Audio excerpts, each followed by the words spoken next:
제가 기사를 하나 가지고 왔어요. 기사를 보게 되면 저렴하고 대출 잘 되는 신혼희망타운 청약입니다. 왜 그럴까요? 이게 분양가 3억 이상 신혼희망타운 시세 차익 최대 50%까지 환수가 돼요. 이게 환수가 되는 거예요. 이게 핵심이지. 네, 사실. 이게 정말 중요한데요. 그리고 평형대가 저희 보통 국민평형이라고 하면 몇 평을 이야기를 하시나요? 전용 84? 84? 그렇죠, 전용 32평? 84죠. 33평? 네, 그 정도인데 지금 신혼희망타운 같은 경우는 아주 소형만 분양을 하고 있어요. 네. 그러다 보니까 이제 소형 위주로 공급을 하다 보니까 좀 수요가 제한적이죠. 그리고 이제 그러다 보니까 이제 흥행 실패 단지들이 속출하고 경쟁률이 3대 1이 넘는 경우가 많지도 않고 미달이 되는 경우들도 있는 거예요. 실제로 이제 신혼희망타운을 들어가게 되면 무조건 대출을 받아야 돼요. 30%. 30%를 받아야 되는데 거기서 이제 가장 많이 환수가 되는 부분이 50% 환수가 돼요. 50% 환수가 될 때 대출 기간이 1년에서 9년까지. 자녀가 0명이라면 LTV 70%를 받았을 때 이익금의 상승분의 50%를 반납을 하는 거예요. 여기까지는 이해되셨을까요? 네. 네. 그리고 가장 적게 내는 경우가 자녀가 많을 때. 그리고 24년 이상 대출을 했을 때. 그러니까 오랫동안 여기 살아야 된다는 거예요. 근데 잘 생각해 보세요. 55제곱미터에 자녀 3명에 24년을 거주를 한다는 게 어렵죠. 생각보다는 쉽지 않을 거라고 생각이 되거든요.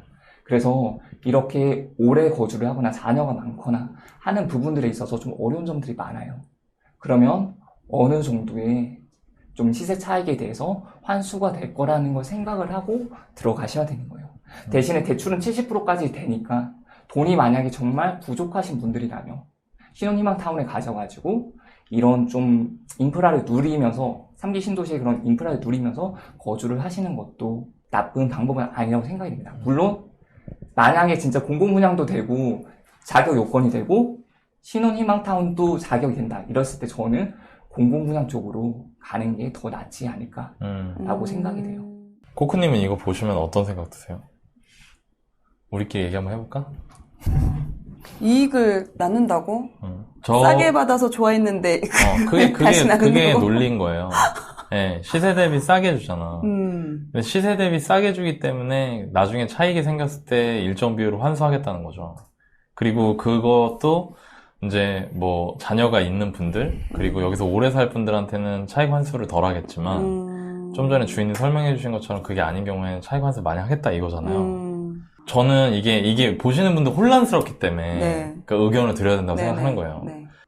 내가 이제 거주가 우선이다. 내 진짜 중요하다. 나는 이게 사는 게. 그런 분들은 그럼에도 불구하고 이득이라고 생각해요. 그러니까 왜냐면 아까 말씀드린 것처럼 성남 복정 같은 경우에는 위례 대비 제가 보기에 거의 60% 수준이거든요. 현재 시세 대비.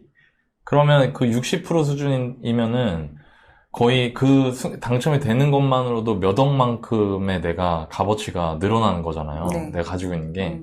그 중에 차익 환수가 된다고 하더라도 이득이라는 거지. 그러니까 이 수요자분들은 그걸 생각하셔야 될 것 같아. 그러니까 뭐냐면 내가 다 가질 수 없다는 걸 알아야 된다. 그러니까 이게 마음에 안 들죠. 저도 이거 보면서 이거 좀 너무한 거 아니야? 라는 생각이 처음엔 들었는데 실제로 계산기를 두들기면서 따져봐야 된다 이거예요. 내가 이거가 됐을 때 실제로 예를 들어 차익 환수가 된다고 하더라도 이미 기존에 옆에 있는 거 대비해서 좀 싸게 사는 거기 때문에 그리고 진짜 성남복정 같은 경우에 진짜 많이 싼 거거든요. 그러니까 그런 데 같은 경우에는 오히려 이거 내가 거주를 누리면서 이 정도면은 그래도 나쁘지 않은 거구나라는 거를 좀 아시면 좋을 것 같고요. 그게 마음에 안 드신다고 하면은 사실 청약 안 하시고 이제 아예 다른 방향을 찾으시는 게 맞을 것 같아요. 근데 이게 완전히 막 손해를 보게 하고 그런 건 아닌 것 같다. 제가 보기에는. 그렇죠. 혜택을 주기 그렇죠. 위해 거니까. 그러니까 그 사람들이 그거에 대해서 오해를 많이 하시는 것 같아서 이게 그냥 다 뺏어간다는 그런 개념. 물론 저도 이거는 솔직히 좀 그래요. 솔직히 말하면 이게 뭐야? 이런 생각은 들어요. 근데 계산기 그런 감정을 배제하고 계산기를 두들겨 보면 시세 대비 4, 5억이 싸 분양가가. 근데 거기서 차익 중에 뭐 15%, 30%, 20%를 가져가. 근데 그거 다 까고 나면은 까서 보면은 그래도 내가 남는 장사거든요. 그러니까 그런 거를 냉정하게 계산기를 두드려 보실 필요가 있는 것 같다. 또 살면서도 거주 편리성도 느끼고. 그렇죠. 예. 그러니까 그런 부분들이 있기 때문에 조금 그런 부분들을 냉정하게 생각해 보시는 것도 좋을 것 같다라는 생각이 들어요. 네. 이런 부분을 미리 알고 이제 그 자기도 이제 말씀하신 것처럼 계산을 해보고 해야지 그렇지. 전혀 모르고 있다가 이게 뭐야 하면 또 이제 난감해지니까. 그러니까 부정적 요소만 보이니까. 실제로 성남이나 과천이나 위례, 의왕 이런 데 너무 좋은 입지잖아요. 여기 같은 경우는 큰 시세 차익을 기대할 수가 있어요. 그런 분들한테 내가 돈이 너무 없는데 그래도 처음 살 때부터 이득을 얻고 갈 수 있는 분양이라면 저는 그래도 도전을 해보시는 게 더 낫지 않을까라고 생각이 되고, 그리고 시세 차익이잖아요. 시세 차익이 있을 때 올랐을 때 네. 오른 거에 대한 때문에, 것은 네. 나누는 그렇기 거니까. 때문에 내가 진짜 많이 자금이 부족하다면 저는 그래도 지원을 한번 해보시는 게 어떨까라고 생각이 듭니다. 제가 좀 더 이해하시기 쉽게 설명하면 그 복정 같은데 6억 5천에 분양, 6억 7천인가? 분양한다고 그래요. 근데 위례가 지금 뭐 11억, 12억이란 말이에요. 거의 2배네요. 그죠? 그러면 일단 시세 차익 생각하는 거예요. 그럼 내가 당첨되자마자 시세 차익이 5억이야. 그러네. 그죠? 그 중에 예를 들어 절반을 회수한다. 여기 절반이 제일 높으니까. 그럼 난 2억 5천 남는 거잖아요. 그러니까 이런 식으로 냉정하게 생각을 해봐야 된다는 거지. 근데 왜냐면 다른 민간 분양, 우리가 흔히 말하는 로또 분양이다. 지금까지 해왔던 거. 분양가 상한제로 인해서. 그런 것도 2억, 3억 차이 나면 로또라고 했거든, 사람들이 맞아, 다. 맞아. 그러니까 이게 말이 약간 아다르고 어달라서 나한테서 뭔가 가져가는 것 같으니까 덮어놓고 욕하는데 사람들이 그게 아니라 계산기를 냉정하게 두들겨 보고 이거 진짜 나한테 이득이다 하면 저는 여기 마음이 있으신 분들은 이게 무조건 추천하는 건 아닌 것 같아요. 저도 개인적으로 상담할 때 3기 신도시 하지 말고 기존 주택 매수하는 게 낫다 이렇게 의견 드릴 때도 많아요. 근데 내가 이거에 해당이 되고 내가 확률이 상당히 높아. 그러면 저는 좀 괜찮지 않을까? 해볼만 하지 않을까라는 생각이 들어요. 네. 그렇다면 신혼희망타운에 좀 당첨되기 위한 또 전략이 또 있을까요? 네, 지금 사전청약 물량이 33,000세대 정도가 예정이 되어 있는데 그 중에서 14,000세대 정도가 이제 신혼희망타운으로 되어 있습니다. 그만큼 이제 물량이 많은 편이에요. 그리고 지금 조금 전에 조건들도 봤듯이 사람들이 싫어하는 요소들이 좀 곳곳에 배치가 되어 있어요. 그래서 좀 선호하지 않으시는 분들도 많기 때문에 미달이 될 수 있을 가능성도 있습니다. 그래서 지역에 따라서 그럴 수도 그렇죠. 있겠네요. 지역에 따라서 그럴 수도 있기 때문에 좀 관심 있게, 특히나 처음에 1차 분양 사전 청약이 시작되고 나서 그 결과들을 한번 보는 거예요. 그리고 나서 그걸 2차, 3차, 4차에 적용을 시켜봐도 되는 거고, 그리고 2차까지 보고 나서 3차, 4차에 적용을 시켜봐도 되는 거예요. 그거는 나의 자유고, 그리고 한 가지 더 팁을 드리자면, 이제 신혼희망타운이 이제 실제로 1차나 2차 때보다 3차 때보다 4차 정말 때가 많이 상당히 예정되어 많네요. 있어요. 그러다 보니까 1, 2, 3차 때 내가 어떤 경향으로 움직이는지 살펴보고 4차 때 내가 원하는 단지가 있으면 거기에 좀 정말 집중해서 알아보고 신청을 하면 좀 더 당첨 가능성을 높일 수 있지 않을까라는 생각이 들어요. 이거 4차 기다리시는 분들은 1, 2, 3차에서 덜컥 돼버리면 안 되기 때문에 안 넣고, 또 넣으시는 분들은 그렇기 때문에 더더욱 정말 좋은 데만 넣으실 수도 있겠다. 네.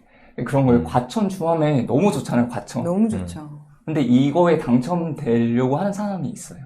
근데 그 분들은 1차, 2차 때 넣지를 못해요. 많이 넣었다가 덜컥 당첨이 돼버리면 그걸로 끝이에요. 사전 청약은 끝이 되는 거기 때문에 넣지를 못해요. 그리고 그런 분들 중에 넣는다고 하면은 뭐 복정이나 위례 이런 데만 넣겠죠. 맞아요. 그치. 좋은 데만.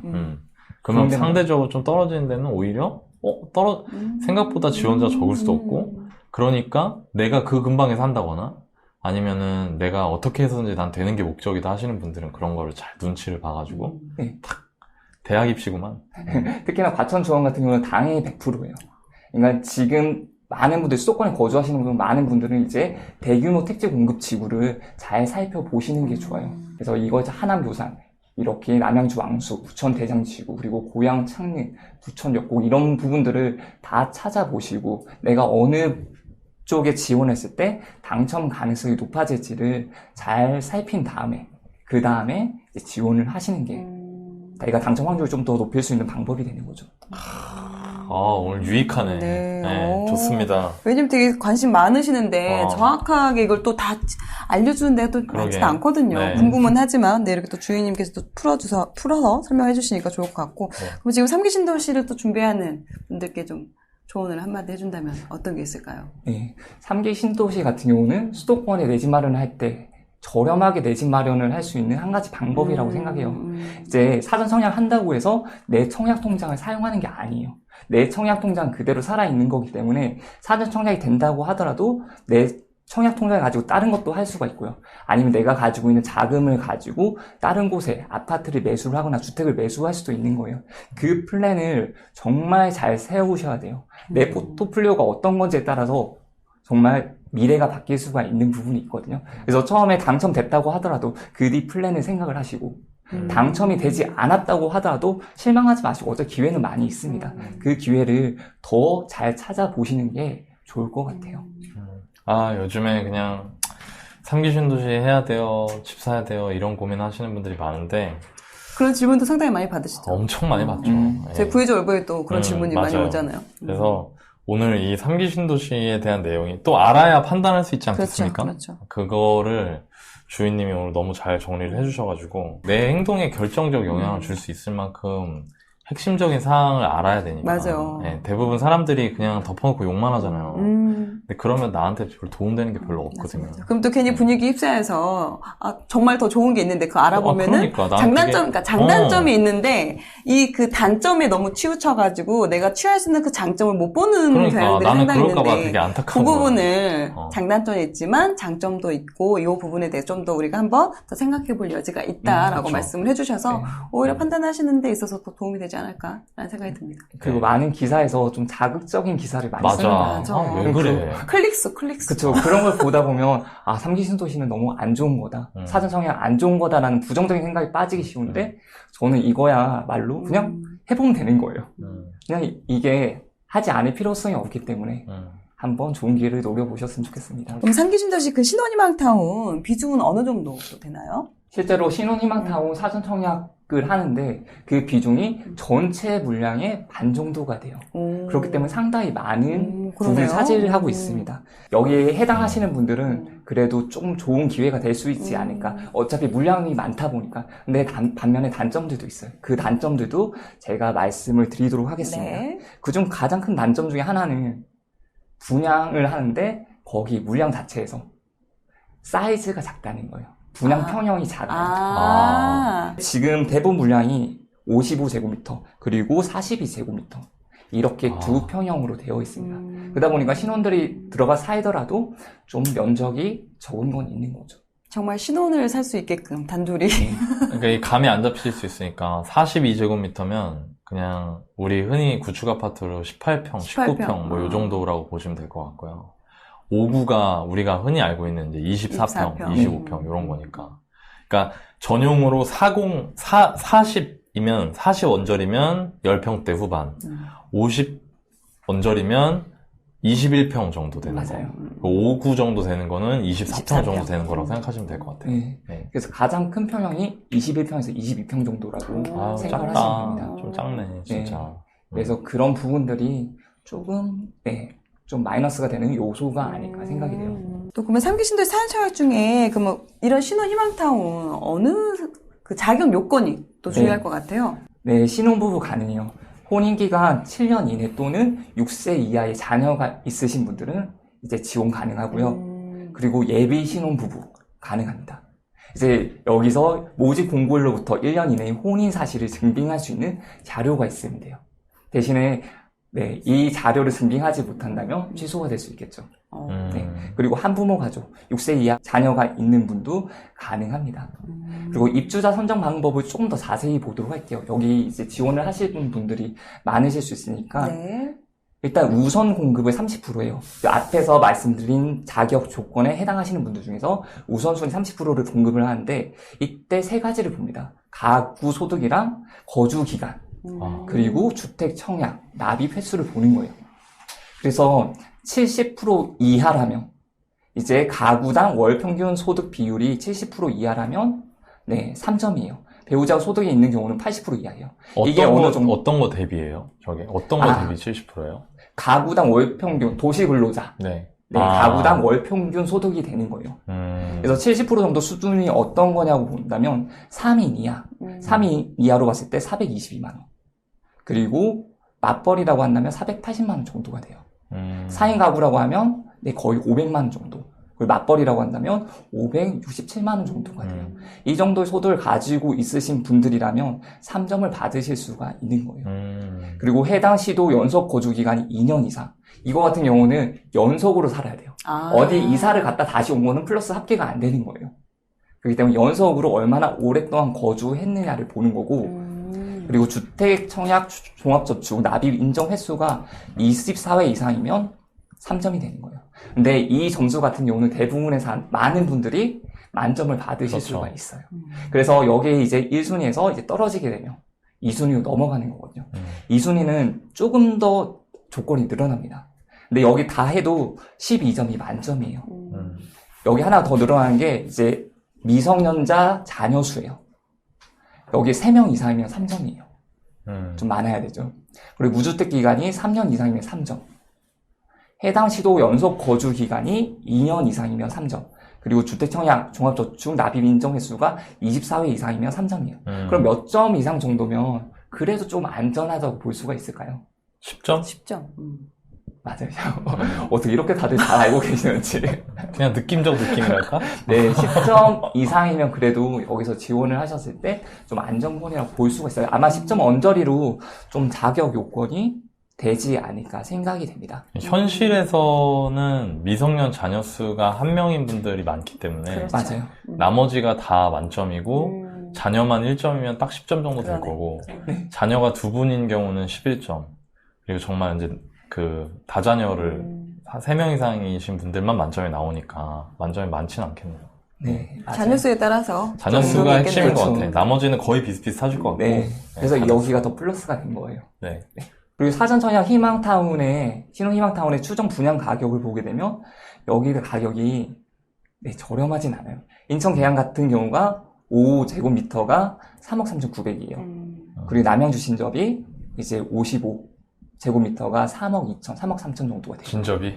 네. 어. 그리고 성남 복정이 이제 5로 기준으로 말씀드리도록 할게요. 6억 4천, 그리고 5억 8천 정도가 돼요. 의왕청계가 4억 8천9백, 그리고 위례가 5억 5천 정도가 돼요.